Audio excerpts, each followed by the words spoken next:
1980 के दशक में अमेरिका ने चीन की मदद करी। चीन की मदद इस प्रकार से करी कि उसको एक ओपन कैपिटलिस्ट इकोनॉमी को बनाने के लिए सहायता दी।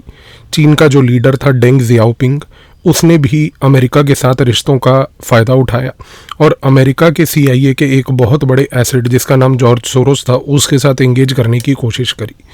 चीन में एक बड़ी महत्वपूर्ण संस्था बनी थी 1980 के दशक में, उसका नाम था इकोनॉमिक सिस्टम रिसर्च इंस्टीट्यूट। ये जो इकोनॉमिक सिस्टम रिसर्च इंस्टीट्यूट है, इसका दूसरा नाम है research institute for reforms for economic structures. इसका जो लीडर था उसका नाम था चेन यीजी। ये जो व्यक्ति था चेन यीजी, ये डेंग जियाओपिंग के भी बहुत क्लोज था और जो आज जी जिनपिंग है उसके बाप के भी बहुत क्लोज था। इन दोनों लोगों ने मिलकर, डेंग जियाओपिंग और चेन यीजी ने जॉर्ज सोरोस के साथ काम किया। जॉर्ज सोरोस ने चाइना में अमेरिका की इन्वेस्टमेंट लाने के लिए एक चाइना फंड नाम का एक फंड क्रिएट किया। इस फंड के तहत जो है सिर्फ चाइना में पैसा नहीं आया, बल्कि जॉर्ज सोरोस और उसकी अन्य जो संस्थाएं थीं, जिसमें से ओपन सोसाइटी जो उसकी सबसे बड़ी फाउंडेशन है, उसके तहत जॉर्ज सोरोस ने चाइना को बहुत ज़्यादा गंभीर लेवल पर सहायता इस चीज़ की कि उसने बताया कि यदि आपको इन्वेस्टमेंट चाहिए, पूंजी चाहिए अपने देश में, तो इस पूंजी को लाने के कुछ तौर तरीके होते हैं। अब चाइना को जब ये बात समझाई गई चाइना फंड के तहत, तो चाइना की जो मिनिस्ट्री ऑफ स्टेट सिक्योरिटी यानी कि MSS जो उसकी इंटेलिजेंस संस्था है, उसने इस चीज़ को बहुत गौर से समझा। सबसे पहले जॉर्ज सोरोस की संस्थाओं ने और जॉर्ज सोरोस ने ही चाइना के लोगों को ये समझाया कि पूंजी तब आती है जब आप पहली बात तो मीडिया पर कंट्रोल रखते हैं। मीडिया पर कंट्रोल रखने की आवश्यकता इसलिए है क्योंकि मीडिया के थ्रू आप अखबारों से लेकर टीवी प्रिंट मीडिया तक एक ऐसा नैरेटिव क्रिएट करें कि जिससे तहत ये चीज़ क्लियर हो कि आपके देश में पहली बात तो पूंजी आनी चाहिए और पूंजी की आवश्यकता है। दूसरा, आपको ये भी ध्यान रखना है कि इसी मीडिया का प्रयोग करके ये इंश्योर करना है कि कोई जो दूसरे अन्य देश हैं, जो आपके कॉम्पिटिटर देश हैं, कहीं पर पूंजी उन देशों में ना चली जाए। तो आपको इस मीडिया का प्रयोग करके उन दूसरे देशों की जो मीडिया हाउसेज हैं उनको भी सबवर्ट करना है। उनको भी ये चीज़ इंश्योर करनी है कि उनके खिलाफ, उन दूसरे देशों के खिलाफ, उन दूसरे देशों के पूंजीवादियों के खिलाफ एक नैरेटिव चले और इस प्रकार से नैरेटिव चले कि आप उनको डिस्क्रेडिट करें, उनको बदनाम करें, जिससे कि इन्वेस्टमेंट वहाँ ना जाए, पूंजी वहाँ ना जाए, बल्कि वो पूंजी आपके देश में आए। इस चीज़ को एग्जीक्यूट करते हुए Washington post, New York times, Los Angeles times, ये चीज़ों का सहायता तो ली ही ली, लेकिन साथ में चाइना ने एक काम और भी बड़ा महत्वपूर्ण किया। चाइना ने CIA के साथ मिलकर एक कॉन्सेप्ट कंसेप्चुअलाइज किया जो दोनों संस्थाएं बैकएंड पर चलाती हैं, जिसका नाम है पेड मीडिया स्कीम। आज के इस वीडियो में मैं आपके इस पेड मीडिया स्कीम के बारे में भी कुछ चर्चा करूंगा, क्योंकि इसका एक बहुत बड़ा चंक भारत में भी ऑपरेट करता है और हमें जानने की आवश्यकता है कि वो क्या है। खैर, ये चीज़ यहाँ नहीं रुकी। अब सबसे बड़ी चीज़ को समझिए। सबसे बड़ी चीज़ ये है कि जब ये हिंडनबर्ग रिसर्च का पूरा मामला उठा, आपके साथ इस चैनल पर मैं पहले भी कई बार वीडियोस बना के ये बात बोल चुका हूँ कि हिंडनबर्ग रिसर्च जो है ये जॉर्ज सोरोस के इकोसिस्टम का एक पार्ट है। इस पूरी की पूरी संस्था का उद्देश्य और ऑब्जेक्टिव क्या था? इसका ऑब्जेक्टिव वही था हिंडनबर्ग रिसर्च का कि जॉर्ज सोरोस के बिहाफ पर रहते हुए ये इतना इंश्योर करे कि जितनी इन्वेस्टमेंट और फंडिंग है वो चीन की ओर जाए, या चीन की जगह अमेरिका की ओर जाए, या फिर अमेरिका और चीन में नहीं गई तो अमेरिका के कुछ एलाइज या चीन के कुछ एलाइज के पास जाए। अगर ये इन्वेस्टमेंट इस सब के सवाए कहीं भी और जाती है तो सबसे पहली बात इस पूंजी के ऊपर अटैक करना है। इस कॉन्टेक्स्ट में यहाँ पर गौतम अडानी के अडानी ग्रुप को हमें प्लेस करके समझने की आवश्यकता है। अडानी ग्रुप आज की डेट में कोई सिर्फ एनर्जी लेवल पर, इंफ्रास्ट्रक्चर लेवल पर, लॉजिस्टिक्स लेवल पर, पोर्ट्स लेवल पर सिर्फ इन्वेस्टमेंट नहीं कर रहा है, वो एक जियोपॉलिटिकल टूल बन चुका है चाइना को रेजिस्ट करने के लिए दूसरे देशों में। क्योंकि जब अडानी ग्रुप को कोई प्रोजेक्ट कीनिया में मिलता है, अडानी ग्रुप को कोई प्रोजेक्ट इसराइल में हाइफा पोर्ट पर मिलता है, अडानी ग्रुप को मान लीजिए कोई प्रोजेक्ट बांग्लादेश में मिलता है, तो जाहिर सी बात है कि यहाँ पर स्पेस सिर्फ चीन की नहीं अंडरकट होती है, बल्कि अमेरिका की भी अंडरकट होती है।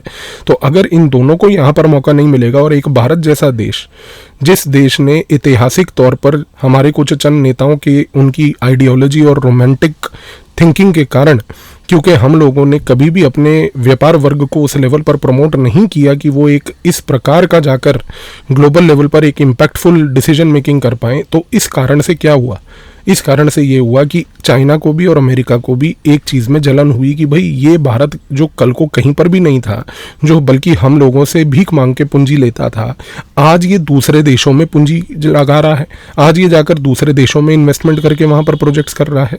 तो इस कॉन्टेक्स्ट को समझने के लिए आपको ये गेम समझना है कि यहाँ पर ये जॉर्ज सोरोस का पूरा नेटवर्क फिर से एक्टिवेट हुआ। इस कॉन्टेक्स्ट में क्या हुआ कि जॉर्ज सोरोस ने जो CIA है उसका ऑब्वियसली उन्होंने कई अलग अलग संगठन बना रखे हैं जिससे कि इन्होंने भारत की अंतर्राष्ट्रीय छवि को खराब करना चालू करा। इसमें सबसे महत्वपूर्ण एक संस्था है जो 1983 में बनी थी, जो CIA और जॉर्ज सोरोस ने मिलकर बनाई थी, जिसका नाम है national endowment for democracy, NED। ये जो नेशनल एंडोमेंट फॉर डेमोक्रेसी है ये एक अम्ब्रेला ऑर्गेनाइजेशन है। इस अम्ब्रेला ऑर्गेनाइजेशन का ऑब्जेक्टिव ये है कि इसके अंदर बहुत सारी संस्थाएं हैं और वो अलग अलग काम करती हैं।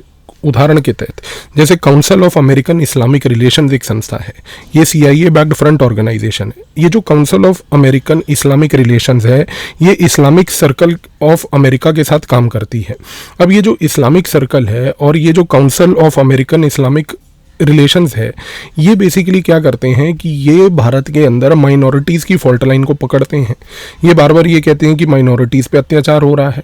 माइनॉरिटीज़ पे अत्याचार होने का ऑब्जेक्टिव क्या है? देखिए, आपको गेम समझना है। बार बार जब आप ये बोलेंगे कि भारत में माइनॉरिटीज़ पे अत्याचार हो रहा है तो आप ग्लोबल लेवल पर जितने भी बड़े बड़े इन्वेस्टमेंट हाउसेज, पूंजीवाद, व्यापारी वर्ग है, उनको ये मैसेज देने की कोशिश कर रहे हैं इनडायरेक्टली कि देखिए भारत में जो है स्टेबिलिटी नहीं है, भारत में जो है वहाँ पर लोग जो है अभी भी जो है इन लड़ाइयों में लगे हुए हैं।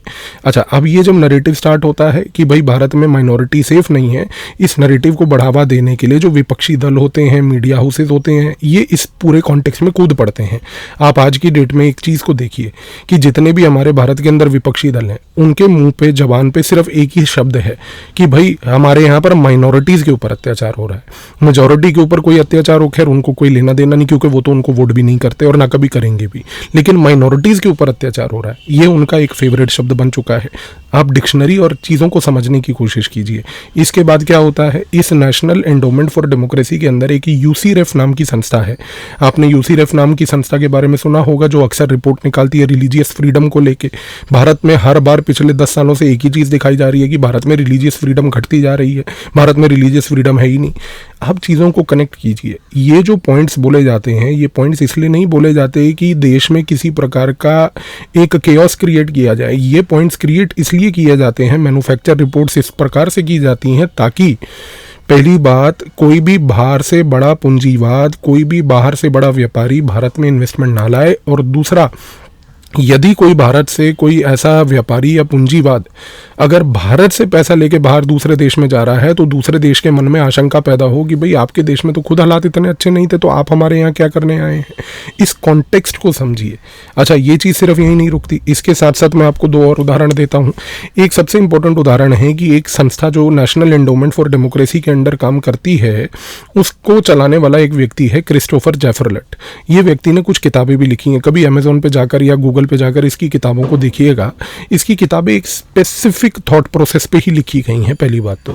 दूसरा, क्रिस्टोफर जेफरलेट जो है ये भी जॉर्ज सोरोस के साथ मिलकर CIA के बैकएंड पे एक संस्था चलाता है जिसका नाम है Henry Luce Foundation. Henry Luce Foundation क्या करती है कि ये बेसिकली 2 बड़ी महत्वपूर्ण रिपोर्टें निकालती है। एक रिपोर्ट निकालती है ऑक्सफैम की जो इनइक्वालिटी इंडेक्स है। अच्छा, इस इनइक्वालिटी इंडेक्स को अगर आप देखें तो ये जो इनइक्वालिटी की रिपोर्ट है, ये रिपोर्ट अक्सर भारत में ये बार बार आकर हर साल बताती है कि भारत में इनइक्वालिटी बढ़ गई, भारत में ये हो गया। अमेरिका में क्या इनइक्वालिटी नहीं है? अमेरिका में क्या आज की डेट में भुखमरी और गरीबी नहीं है? अगर नहीं थी तो ट्रंप को तो वोट मिलने नहीं थे फिर। तो कम से कम पहले वहाँ की बात कर लेते अगर आप भारत के बारे में बात करना चाह रहे थे। गेम को फिर समझिए।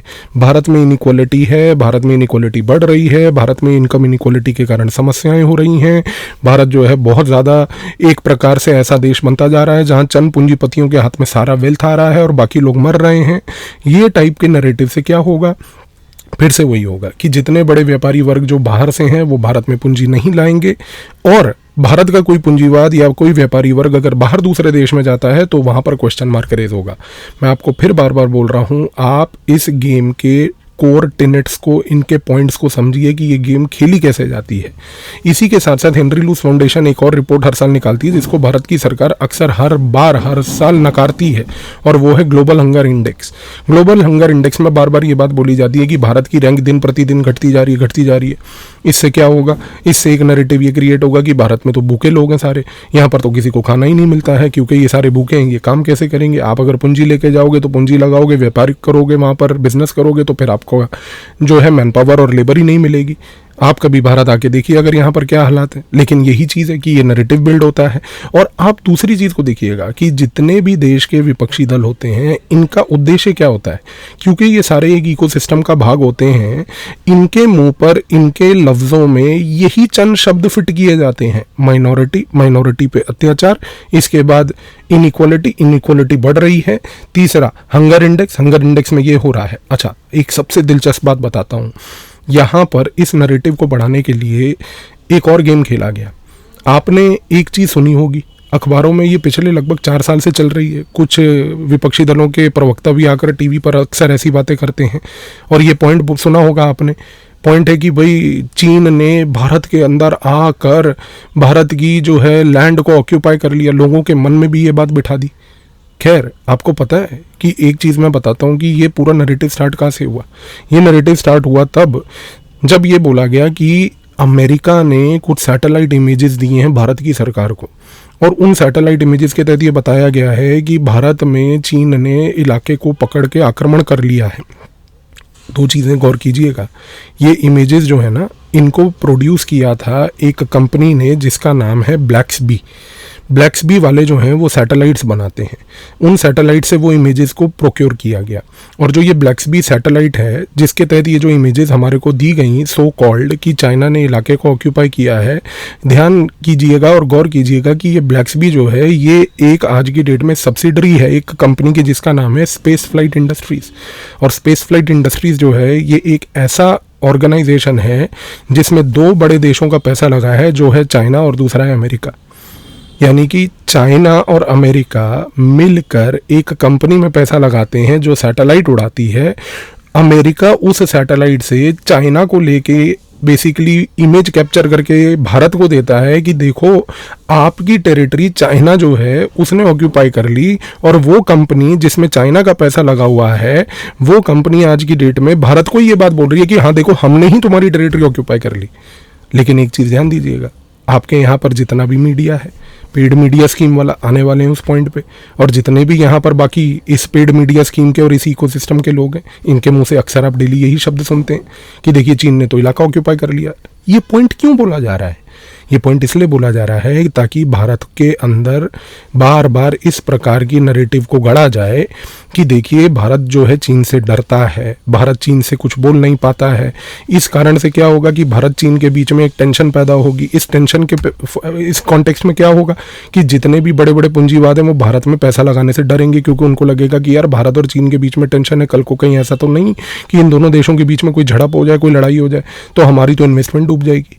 ये गेम है सिर्फ और सिर्फ एक ही चीज़ को करने का।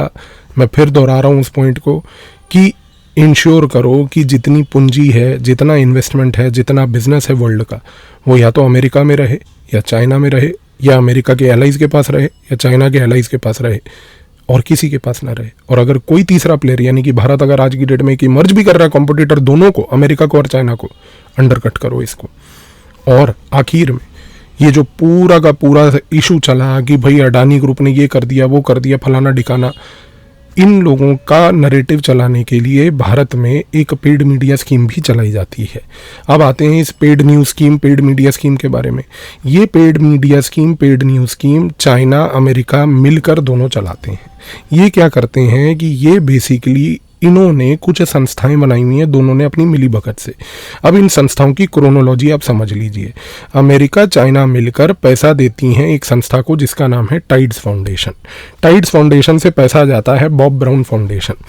बॉब ब्राउन फाउंडेशन से पैसा जाता है न्यूयॉर्क टाइम्स पे, वॉशिंगटन पोस्ट पे, LA टाइम्स पे। यहाँ पर गढ़े जाते हैं एक ग्लोबल लेवल के भारत के खिलाफ नैरेटिव। इसके बाद ये जो बॉब ब्राउन फाउंडेशन है ये पैसा देती है नेशनल फाउंडेशन फॉर इंडिया को। ये जो नेशनल फाउंडेशन फॉर इंडिया है ये पैसा लगाती है इवेंचुअली CIA और चाइना के बिहाफ पर एक संगठन इंडिया में जिसका नाम है independent and public spirited media foundation. और ये independent and public spirited media foundation जो है भारत के अंदर एक कार्टेल रन करती है, जो कि यूट्यूब से लेके इंस्टाग्राम से लेकर हर जगह पर फेसबुक तक एक ऐसा मीडिया का वर्ग है जो अपने आप को सो कॉल्ड निष्पक्ष पत्रकार कहते हैं। सबसे बड़ी ब्यूटी देखिए कि ये जो सो कॉल्ड निष्पक्ष पत्रकार हैं ये चाटुकर्ता करते हैं सिर्फ एक पार्टी की, और एक पार्टी के अंदर एक बेचारे लाचार नेता की, जिसको कोई आज की डेट में भारत में नहीं पूछता। और ये सिर्फ नैरेटिव करने की कोशिश करते हैं कि वो हमारा अन्नदाता, हमारा प्रभु, हमारा भगवान, हमारा सब कुछ है।